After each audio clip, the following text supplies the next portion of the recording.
Sa man kining may SSS card. First po, ito na po ang ating magiging identification card, providing a dual function ID, SSS ID for members. This also serve as a debit card. Kasi po, yung ating information, ating data, as well as our photo na nakarehistro sa PhilSys will be used by SSS with the consent of our members. Asa ba nila pwede makuha ni ma'am? My SSS card can be applied only through online. Yung online po natin sa My SSS portal.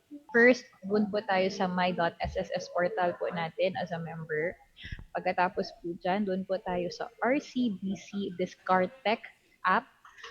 Download po natin ito na app. Once we proceed and accomplish the process, we will just wait for 20 working days bago po ito ma-deliver po. Unsa ang ato ang angay buhaton ma'am no kung syempre proseso kung mawala na pud kining may SSS card nato.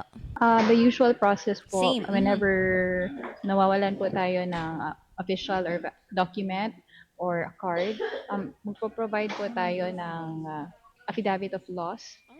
We have to submit po nito sa ating branch of office for assistance on how to go with it po. Kung gusto ka mo nga magkuha og may SS card, mo kana ang giilis sa UMID nga card, UMID ID.